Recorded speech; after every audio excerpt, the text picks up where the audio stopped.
Hi guys, welcome back to my YouTube channel. If you are just seeing this face for the first time, my name is Lovina and this is Moments with Lovina.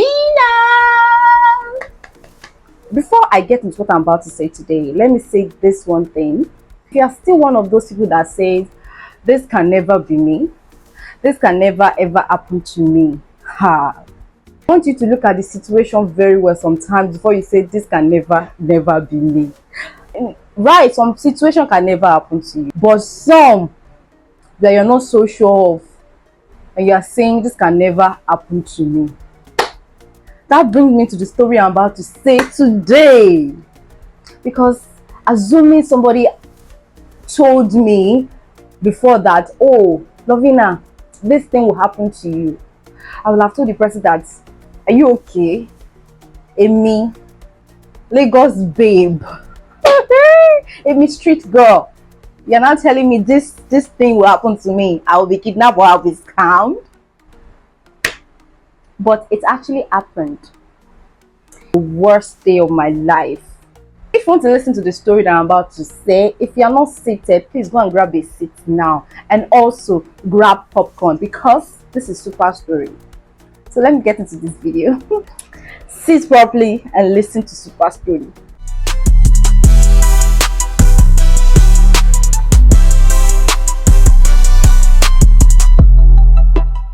A few years back, I was an executive personal assistant to a florist who stays at Ikoyi, and also the flower shop is also at Ikoyi. So most of the time, I'm always in her house, not the flower shop, because I'm always with her. So one fateful day, is it faithful or unfaithful day? Let me write down. But one day, she told me to order some flower food for the weekend. So I put a call to the vendor, and we were having issue with the order, so I had to go there physically to go and see what is going on. And I told my boss I had to go there physically so that we can just solve the problem. So she said, oh, no problem, we can go. Our driver is supposed to drive me there, but she's actually going out with her driver. I went on my ride hub and I saw the amounts they were bringing. It was ridiculous. I mean, a journey of like 10 minutes from Ikoyi to where I'm going on the island, maybe 10 minutes or 15 minutes or thereabout. They were giving me 25,000 naira. I said, what is going on? So I did as if my ride was outside. So I told my boss that my ride was outside, that I need to go. I was just like, I'll take a cab at the estate gate. Give or take, the cab man will collect 5,000, 7,000 naira. The rest of the money is going into my pocket. So that's what I thought. After like 5 minutes, I saw a cab that parked beside me.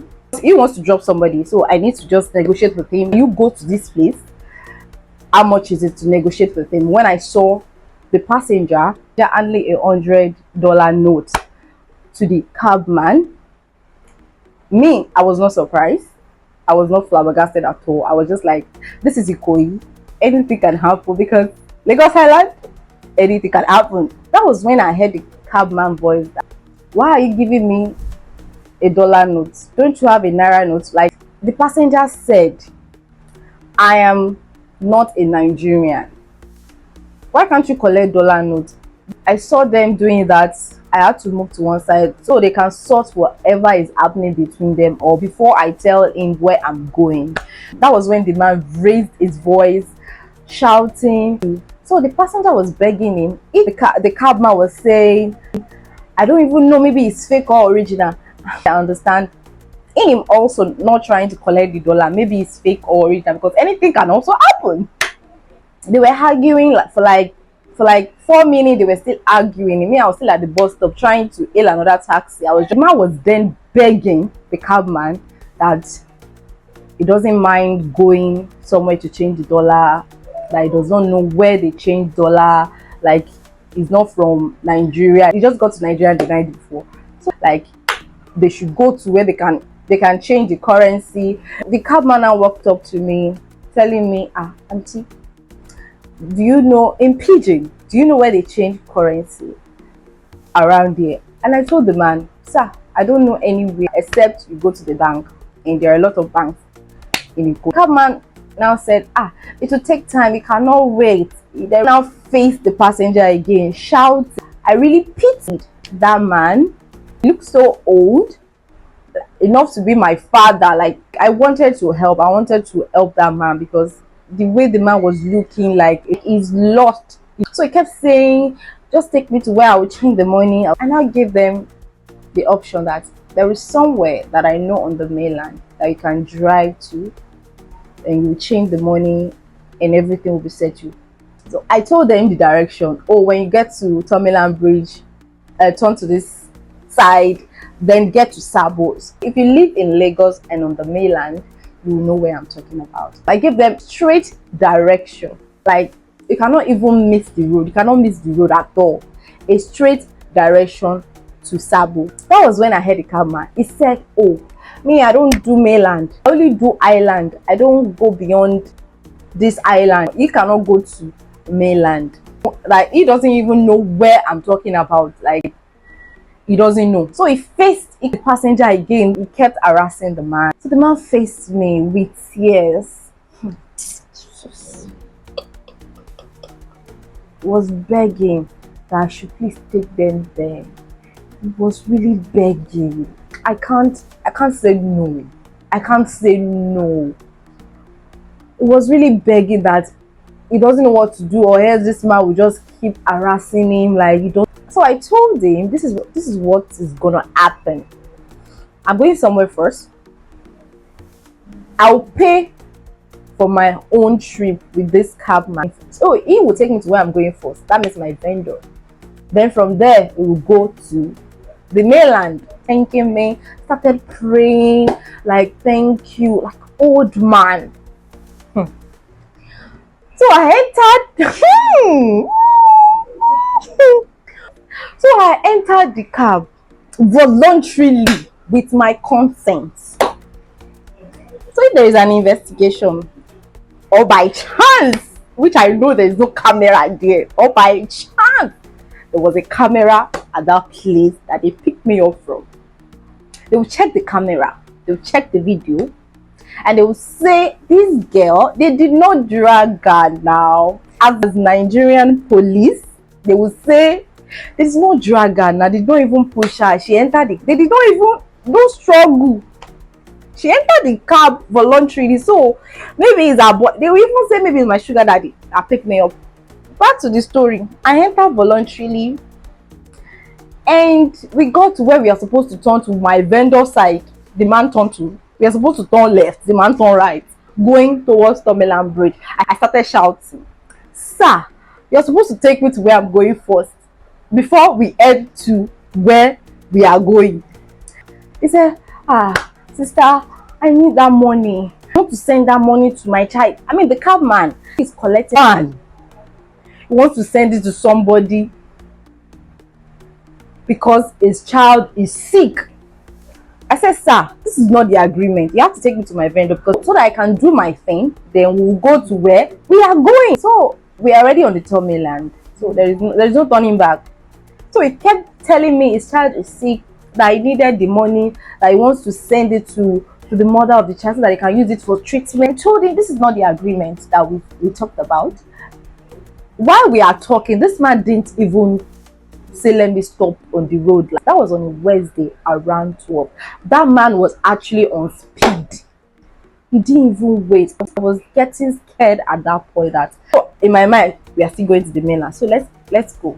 It's a thing I can still come to the island. We are supposed to turn again on the third mainland bridge. We didn't turn to Sabo that we are going. Sir, you missed the way already. You're supposed to turn this way. He said he just remember now that he knows somebody that does this changing of money at Ikeja.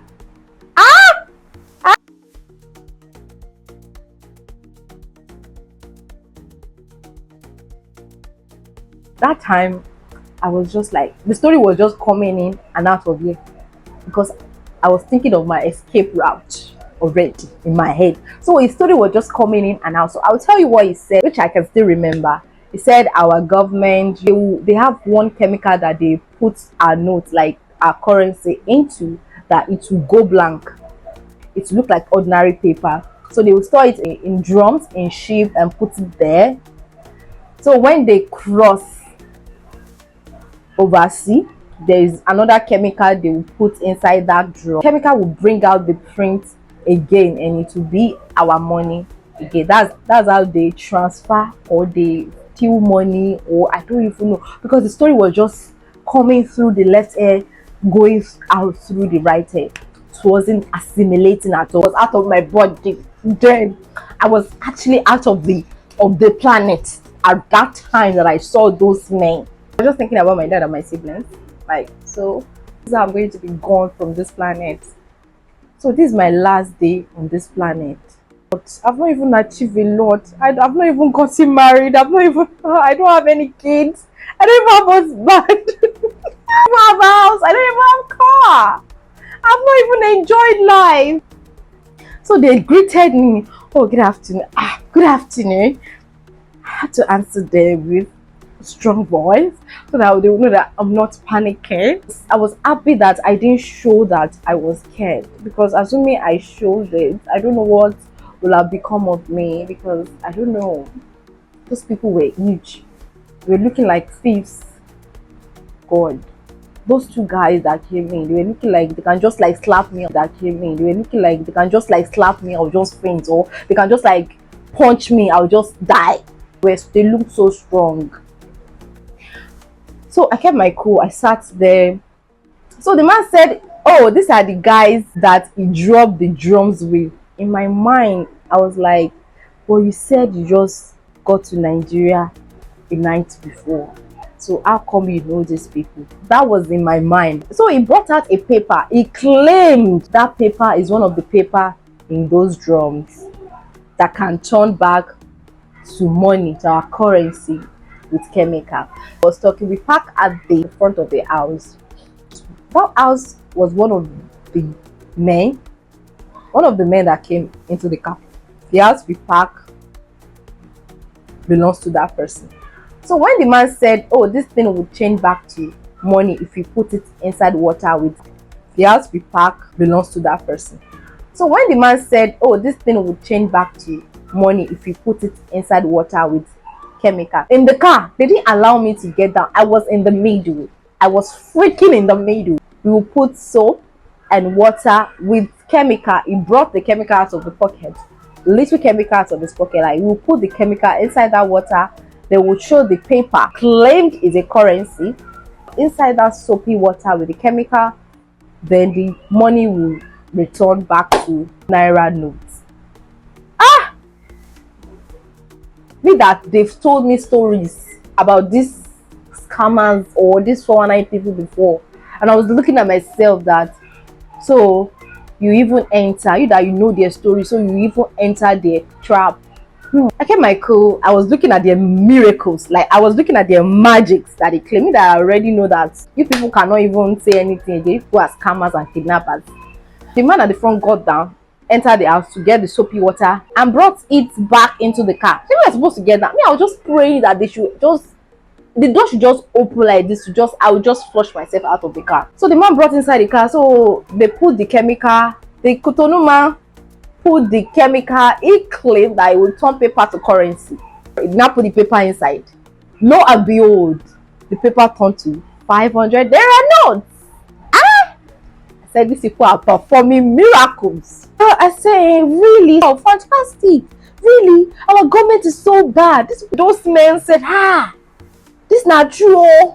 Make you try them again. They say the drum was upstairs, that we should go upstairs and go and check out the drums so that we will buy the chemical and change the paper to currency. I was just saying they should just allow me to step down from this car. The way I will run, lo and behold, I stepped down from the car. The way the men grabbed me, they almost carried me. The way they guarded what was in my front, my side, like, you will know that me myself know that I've gone, like I've been kidnapped with my consent. They started dragging me upstairs. I said, why are we going upstairs? Say, the money is there, you will get it, you get millions. Ha! I don't want millions. I want my life. I have life. There is still hope. When we got upstairs, they dusted the chair for me as the sacrificial lamb that they want to use. I sat down as a queen for sacrifice. I sat down and they started talking that, oh, the chemical is being sold at the airport. The Cotonou man that said he just arrived a night before was the person saying they are selling the chemical at the airport. In my head, I was like, well, you said you just got back and this is your first time in Nigeria. I didn't say it out. It was in my head. So he said we need 3.5. We need to contribute money together and buy the chemical, and later on we share the money equally. I said okay. They were showing this eagerness thing. Like one of them was just like, I have like 1 million. Like he was happy, making it seems like he's happy to do it. He said he has like 1 million in his account. The other one said he has like 300,000. The other one said, oh, I have like 400. The Cotonou man said he has like 400,000 naira. And the cab man that said he wanted to send money that he wanted to collect from that Cotonou man to send to his wife because his son is actually sick, said he had 200,000 naira in his account. So in my mind, in my head also, I was like, but you said you don't have money, that the money you want to collect from this man is what you want to send to your wife because you don't have money. How come you have like 200,000 in your account? In my head. It was in my head. So it was now my turn to say, this is what I have. I said, sir, I don't even have any money with me. Like, where you picked me from, I was just going to get what I used my last card to buy. See, like, I'm working for somebody. I don't even have any money. They've not even giving me salary. I said, I don't have any money with you. They've not even giving me salary. One of them, I said, call your daddy. I say, so because you picked me in my head, so because you picked me up from Ikoyi, they think I'm one odd shot. Wow, I should call my daddy. Okay. I said, my daddy will ask me what I want to use the money for, so I cannot call him. They've already told me that I should not tell anybody about the money. I played along. Then, oh yeah, call your siblings that they can lend you. I say, my siblings, they will ask for what I want to use the money for. They say, and you must not tell them, because if you tell them, it will not work. I said they've carried spiritual enter this thing, no. So if I tell them, it will not work. So what do I want to say? In my head, mind you, in my head, I told them maybe if I get home, I can convince them, they'll give the money without explanation. One of them out and came in with one fake pastor. Started praying, speaking in tongues, and I look at myself. I say, God, you are so patient. After he finished praying, they told them to be thanking me that I was the one that brought this fortune to them. I was looking at them like, really? You people are marvelous. So I told them, let me quickly go home and go and sort out the money. So they told the cabman to drop me at Ikeja for me to get my bus going back to where they picked me from. And the pastor told me that, oh, if you are in the cab, don't open your eyes till the cabman told you to open your eyes, so that you will not have accidents. If I open my eyes, we might have accidents and they might die. Enter the cab. So I entered the cab because I literally don't know where I was. So I entered the cab and he drove out, and he drove to a place which I realized that I think I know this place. I can find my way from this place. My eyes was half open. They were saying close your eyes because Kappa was looking at me. They don't want me to know where they brought me. That was the deal. They don't want me to know where they brought me, so that I will not come back and report. They told me not to tell anybody, even including my family. So that was how they dropped me off at Ikeja back. That was the last time I went to work with my boss because I was traumatized for like some weeks. Then I stopped going to that work. I just called my boss. I've sent you my resignation letter. I'm not working for you anymore. What happened? But you're a good girl, but we don't have any issue. Just thanking God that I escaped. They left me to go. That was how I escaped being kidnapped and being duped on the same day. It was really a day I will never forget in my life, because I saw some things I've never seen in my life, but I've heard of. I saw them live and direct. some behavior, some people that I can never imagine in my life that I will enter the trap. I entered the trap and I was there. Just word of advice for people out there, that be vigilant, be safe out there also, because there are a lot of bad people out there. They will look like a normal person. You will pity them like I did, and got me into that day I will never forget in my life. If you have similar story with mine, being duped or being scammed or being kidnapped, please share it in the comments. I really want to know, because I want to know how you escaped, because it was only God. I'll just say it was God. Everything was God for me on that day. I would love to know how you escaped those traps in the comments. So thank you for watching my video. I remain Lovina. See you in my next video. Bye.